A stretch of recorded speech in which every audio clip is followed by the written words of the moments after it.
Hay una foto que parece escrita por un guionista cruel. La imagen quedó grabada para siempre como Il bacio della morte o El beso de la muerte. Pero esa foto no es famosa solo por el beso. Es famosa por todo lo que venía detrás, una carrera donde la belleza y el peligro iban sentados en el mismo coche. La Mille Miglia. 1000 millas por carreteras públicas italianas, con máquinas capaces de alcanzar velocidades absurdas para su época, sin electrónica salvadora, sin margen real de error y con pueblos enteros mirando desde el borde del camino. Familias, niños, campesinos, curiosos, todos parados a una distancia que hoy sería impensable. Enzo Ferrari la llamó la carrera más hermosa del mundo. Y la frase se quedó porque tenía razón, pero era una verdad incompleta. Porque esa misma carrera que ayudó a construir el mito de Ferrari, que le dio uno de los récords más salvajes de la historia y que convirtió a Italia en un teatro abierto de velocidad, también terminó dejando una cicatriz imposible de borrar. Hoy te cuento la historia completa. Desde el orgullo herido que la hizo nacer, hasta el momento en que la Mille Miglia dejó de ser una locura romántica y se convirtió en una advertencia histórica. Si este tipo de historias es lo que buscas en YouTube, dale like, suscríbete y apoya el video con la función de hype si la tienes disponible.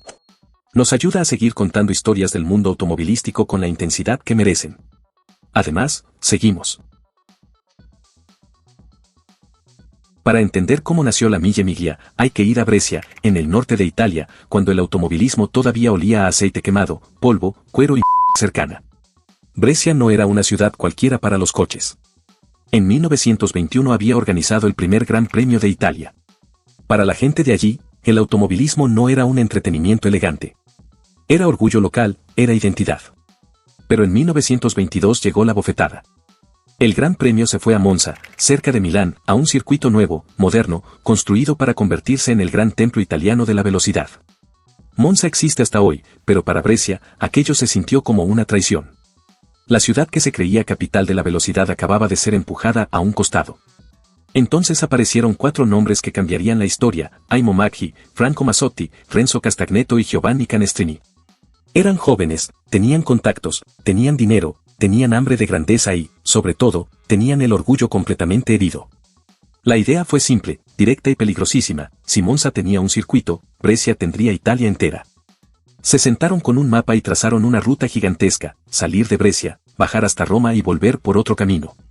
No una pista cerrada, no un óvalo, no un autódromo, carreteras reales. Pueblos reales, montañas reales, cruces, curvas, polvo, barro, gente, animales, muros, árboles y todo lo que Italia pudiera poner en medio. La distancia rondaba los 1600 kilómetros. En millas, sonaba perfecto: 1000 millas, Mille Miglia. El nombre era tan fuerte que parecía haber existido desde siempre. La primera edición salió en 1927. 77 coches tomaron la partida. La mayoría eran máquinas italianas: OM, Lancia, Alfa Romeo. No había barreras como las entendemos hoy, muchas carreteras eran de tierra, si llovía, era barro, si hacía sol, era polvo. Si algo fallaba, el piloto no tenía a dónde escapar. Los ganadores, Ferdinando Minoja y Giuseppe Morandi, llegaron en un OM 665 Superba después de más de 21 horas manejando. No bajaron de un coche, salieron de una batalla. Y ahí Italia entendió que no acababa de nacer una carrera normal. Había nacido una leyenda. La gente salió a las calles como si pasara un ejército de metal. Los fabricantes entendieron que ganar allí valía más que cualquier anuncio. Los pilotos entendieron que esa ruta podía hacerlos inmortales. Y nadie, en medio de esa euforia, se detuvo a preguntar lo más obvio. ¿Qué pasaría cuando esos coches fueran demasiado rápidos para esas mismas carreteras? Conforme la Mille Miglia creció durante los años 30, dejó de ser una aventura italiana para convertirse en un examen brutal para los pilotos más duros del planeta. Y en esa época, ningún nombre pesaba más que Tazio Nuvolari. Nuvolari no parecía un héroe de cine. Era pequeño, delgado, de mirada dura. Pero detrás del volante era otra cosa. Frenaba tarde, aceleraba antes que los demás y manejaba al límite como si el peligro fuera parte del coche. Por eso Ferdinand Porsche llegó a llamarlo el mejor piloto del pasado, del presente y del futuro. La Mille Miglia de 1930 explica perfectamente por qué su leyenda sobrevivió. Aquel año, Nuvolari corría con un Alfa Romeo 6750 Gran Sport junto a Battista Guidotti. Su gran rival era Achille Barsi, también en Alfa Romeo, pero con un estilo opuesto. Barsi era frío, calculador y preciso. Nuvolari era instinto puro. La versión más famosa dice que Barsi iba por delante durante la noche, miró hacia atrás y no vio ninguna luz. Pensó que Nuvolari había quedado lejos. Pero en realidad, Nuvolari venía cazándolo con los faros apagados, escondido en la oscuridad, hasta aparecer de golpe como un fantasma sobre ruedas. La historia suena perfecta. Pero la realidad probablemente fue menos mágica y más interesante. La Mille Miglia era una contrarreloj. Los coches no salían todos juntos, sino separados por intervalos. Barcia había salido 10 minutos antes que Nuvolari, así que Nuvolari no necesitaba cruzar la meta delante de él para ganar. Solo necesitaba hacer un mejor tiempo total. Y eso fue exactamente lo que hizo. Durante más de 1600 kilómetros, fue recortando la ventaja de Barcia con ritmo puro, frenadas al límite y una confianza absoluta en su Alfa Romeo. En los últimos kilómetros, cerca del lago de Garda, Nuvolari alcanzó a Barcia en la carretera. La maniobra de los faros apagados pudo haber ocurrido, pero quizá no en una oscuridad total como se cuenta. Tal vez ya estaba amaneciendo. Tal vez Guidotti hizo la historia más dramática con los años. Pero el punto importante es otro: cuando Nuvolari llegó hasta Barcia, la carrera ya estaba prácticamente ganada por tiempo. Y aún así lo pasó. No solo en la clasificación, también en la carretera. Nuvolari ganó la Mille Miglia en 16 horas, 18 minutos y 59 segundos. Le sacó casi 11 minutos reales a Barcia y se convirtió en el primer piloto en completar la prueba con una media superior a los 100 km por hora. Para 1930, eso era una barbaridad. No en una pista cerrada, sino en carreteras italianas llenas de curvas, polvo, pueblos y peligro. Por eso el mito sobrevivió.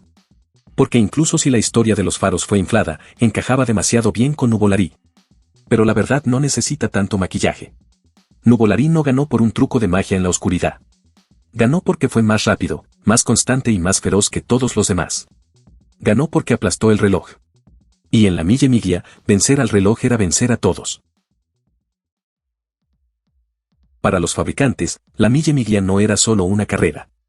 Era una prueba pública de supervivencia. Si un coche aguantaba 1000 millas por las carreteras italianas, cruzando pueblos, montañas, polvo, lluvia, piedras, frenadas largas y rectas interminables, el mensaje era simple: esa máquina no era solo rápida. Era seria. Y eso, en una época donde la reputación se construía ganando el domingo y apareciendo en los periódicos el lunes, valía oro. Después de la Segunda Guerra Mundial, la carrera volvió en 1947 y el mundo del automóvil ya no era el mismo. Europa estaba reconstruyéndose, las fábricas necesitaban demostrar que seguían vivas y Enzo Ferrari estaba intentando convertir su apellido en algo más grande que una escudería. Necesitaba que sus coches ganaran donde todos pudieran verlo. La Mille Miglia era perfecta para eso. No era una pista escondida, era Italia entera mirando. Ganar allí significaba que tu coche había pasado por un juicio de 1000 millas frente a todo el país. Ferrari entendió ese poder mejor que casi nadie. El Ferrari 166mm no llevaba esas letras por casualidad. Venía de Mille Miglia. Era un coche pensado para pruebas largas, para resistir castigo real, para mostrar que Maranello no fabricaba solo máquinas bonitas, sino coches capaces de ganar donde dolía. Y funcionó. Las victorias de Ferrari en la posguerra ayudaron a levantar una reputación que todavía hoy parece intocable. La Mille Miglia no fue el único motivo del mito Ferrari, pero sí fue uno de sus hornos más calientes. Pero Italia no iba a jugar sola para siempre. Mercedes-Benz volvió a las grandes competiciones con otra mentalidad. Menos romance, más método. Menos improvisación, más ingeniería. Primero con máquinas como el 300 SL en las carreras de resistencia y después con el brutal 300 SLR, la marca alemana llegó a territorio italiano para mirar de frente a Ferrari, Alfa Romeo y todos los que creían que la Mille Miglia era una propiedad emocional de Italia. Y ahí la carrera empezó a cambiar de escala. Los coches eran más rápidos, las rectas se volvían más largas, los frenos empezaban a sufrir más de lo que debían. La aerodinámica dejaba de ser un detalle bonito y se convertía en una cuestión de vida o muerte. En algunos tramos, esas máquinas podían pasar de los 250 km por hora, mientras el público seguía parado al borde del camino como si estuviera viendo pasar una procesión. Ese era el problema central de la Mille Miglia: la tecnología avanzaba, pero el escenario seguía siendo casi el mismo. Los coches ya no eran las máquinas primitivas de 1927, pero las carreteras seguían teniendo árboles, muros, zanjas, postes, piedras y personas demasiado cerca. La carrera era cada vez más impresionante. Y por eso mismo, cada vez más difícil de justificar. Si hay una edición de la Mille Miglia que merece un capítulo propio en cualquier libro serio de historia del automovilismo, es la de 1955. El año en que un piloto británico y un periodista con un rollo de papel establecieron un récord que, por definición, nunca podrá ser roto. Mercedes-Benz llegó a Italia ese año con su arma definitiva, el 300 SLR. No era un coche de calle modificado para correr. Era un prototipo de competición nacido de la misma escuela técnica del Mercedes W196 de Fórmula 1, pero adaptado para devorar carreteras abiertas durante horas. Tenía un motor de 8 cilindros en línea, más de 300 caballos y una carrocería ligera pensada para resistir una prueba que mezclaba velocidad, resistencia y locura en partes iguales. El encargado de conducir ese proyectil fue Stirling Moss. Su coche llevaba el número 722, que en el sistema de la Mille Miglia no era decoración ni superstición. Indicaba su hora de salida. Moss salió de Brescia a las 7 horas y 22 minutos de la mañana. Pero la verdadera historia detrás del récord de Moss no está solo en el coche. Está en lo que su copiloto llevaba en las manos. Dennis Jenkinson era un periodista especializado en automovilismo y ex corredor de Sidecar. Moss y Jenkinson sabían que era humanamente imposible memorizar los 1600 kilómetros de curvas ciegas, cruces de vías de tren, puentes estrechos y variaciones de superficie que componían la ruta. Necesitaban un sistema.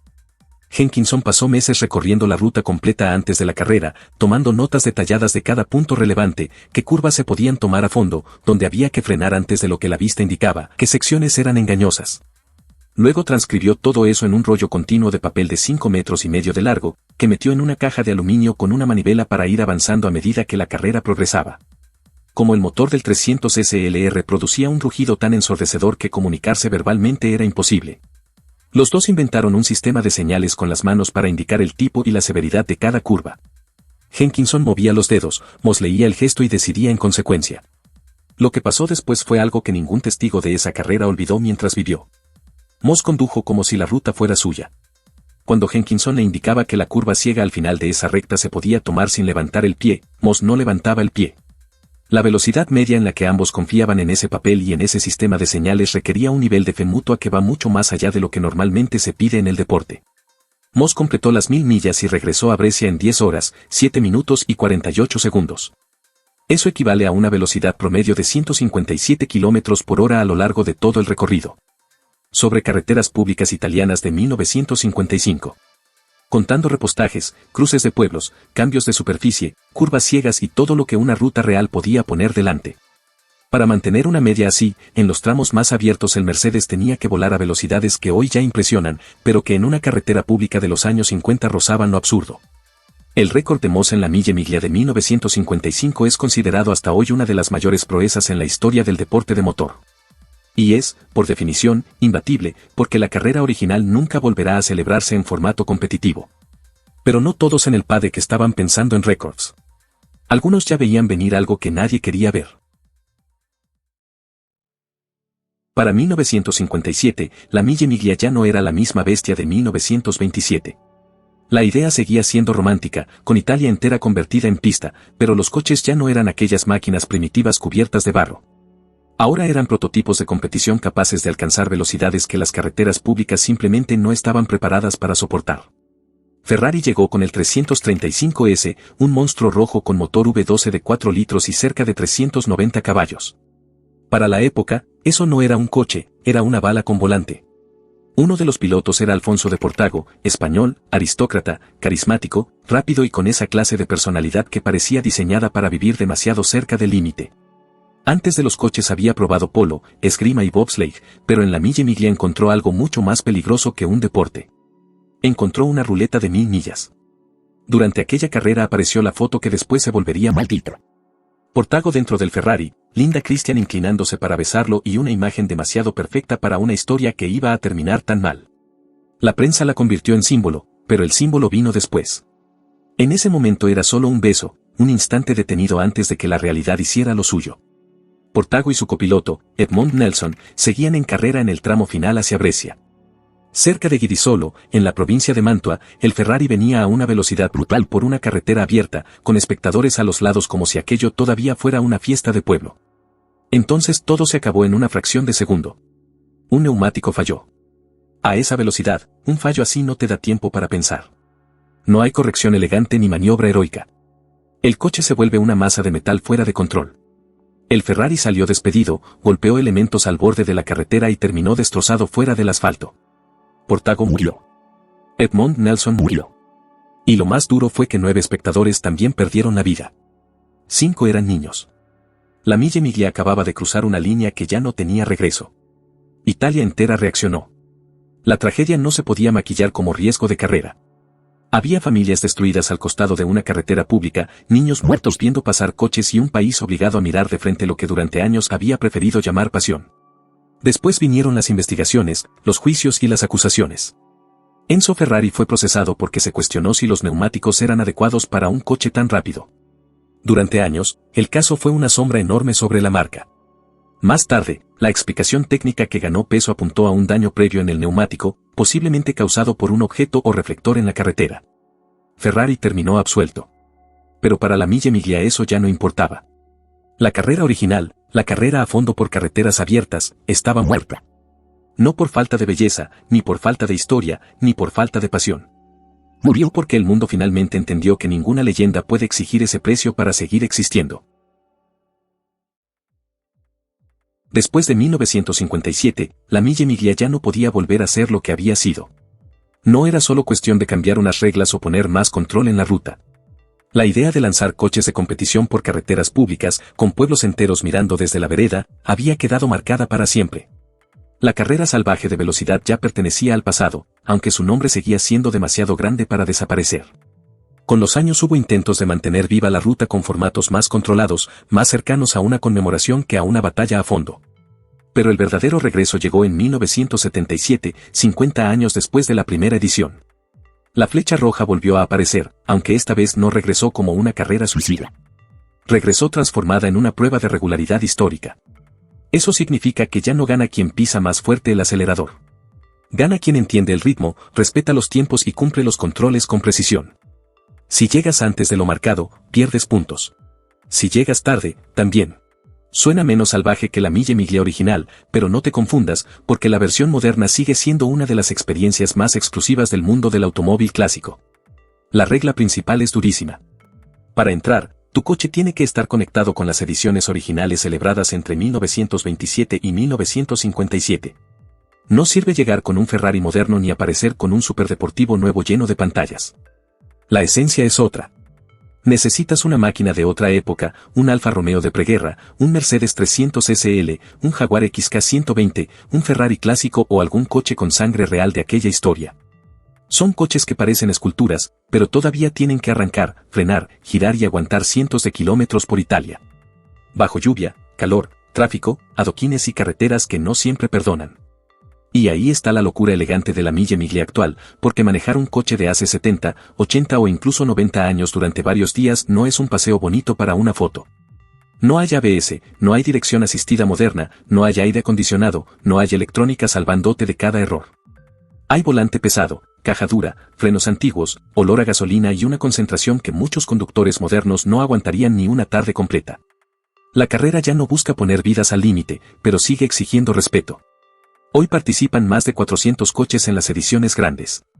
La ruta sigue uniendo Brescia, Roma y algunas de las zonas más hermosas de Italia. Durante varios días, los pueblos vuelven a salir a mirar. Ya no para ver quién arriesga más la vida, sino para ver pasar una cápsula del tiempo con ruedas, sonido real y cicatrices de otra época. Alrededor de eso nació un universo completo. Marcas de lujo, relojes oficiales, ropa, eventos inspirados en la Mille Miglia en otros países, coleccionistas, empresarios, expilotos, celebridades y fanáticos dispuestos a pagar fortuna solo para estar cerca de esa historia. Lo que empezó como la rabieta de 4 italianos contra Monza terminó convertido en una de las marcas más poderosas del automovilismo clásico. Pero la diferencia entre la Mille Miglia de antes y la de hoy es enorme. La de antes era hermosa porque parecía no tener miedo. La de hoy es hermosa porque sobrevivió sin necesitar volver a ser una locura. La Mille Miglia fue una contradicción perfecta. Una de las carreras más hermosas que el automovilismo creó y, al mismo tiempo, una de las más difíciles de defender con ojos modernos. Convirtió Italia en una pista, hizo leyendas de Ferrari, Alfa Romeo, Mercedes, Nuvolari y Stirling Moss, pero también mostró el precio real de correr demasiado rápido en carreteras donde la vida normal seguía aconteciendo a pocos metros del asfalto. Su récord más famoso nunca será superado, no porque hoy no existan coches más rápidos, sino porque esa carrera ya no puede existir en su forma original. Y siendo honestos, no debería existir. Pero la Mille Miglia no desapareció del todo. Hoy volvió como una prueba histórica de regularidad, donde los coches clásicos cruzan Italia no para desafiar a la muerte, sino para mantener viva una memoria que el tiempo nunca logró borrar. Y justamente ahora, esa leyenda vuelve a rodar de Brescia a Roma y de Roma a Brescia, recordando al mundo que algunas carreras no sobreviven por la velocidad, sino por la historia que dejaron atrás. La Mille Miglia fue la carrera más hermosa del mundo, y también una de las más caras, no solo en dinero, sino en consecuencias. ¿Cuál de estas partes no conocías? Déjalo abajo en los comentarios. Nos vemos en el próximo video.